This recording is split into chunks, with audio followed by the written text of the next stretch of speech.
দিন যত গড়াচ্ছে ততই বাড়ছে ক্রেতা বিক্রেতাদের পদচারণা। ঈদ সামনে রেখে জমজমাট টাঙ্গাইলের পাইকারি তাঁত শাড়ির হাট। বাহারি রং আর নতুন নতুন ডিজাইনে সয়লাভ মার্কেট। তসর সিল্ক সহ হরেক রকম শাড়ি প্রস্তুত করে ক্রেতাদের আকৃষ্ট করতে ব্যস্ত বিক্রেতারা। গভীর রাত থেকেই শাড়ির পসরা সাজিয়ে বসেছেন তারা।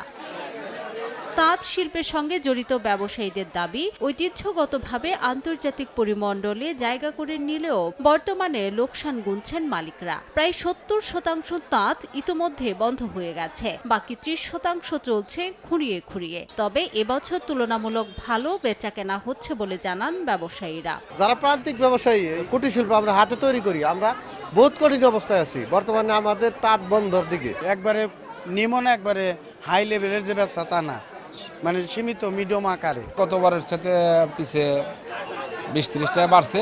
এদিকে পাইকারি ক্রেতারাও কিনছেন পছন্দ মতো পণ্য। রমজানে খুচরা পর্যায়ে ভালো বিক্রির আশা তাদের। এখানে পাইকারি রেটে কাপড় পাওয়া যায়, আর বাইরে কোথাও গেলে একটা শাড়ির দাম ৩০০-৪০০ টাকা বেশি নেয়। দেশের দ্বিতীয় বৃহত্তম করটিয়া শাড়ির হাটে প্রায় ৫,০০০-এর অধিক পাইকারি শাড়ি কাপড়ের দোকান রয়েছে। প্রতি হাটে প্রায় ৩ থেকে ৫ কোটি টাকার শাড়ি বিক্রি হয় বলে জানান ব্যবসায়ী মালিক সমিতি। সময় সংবাদ, টাঙ্গাইল।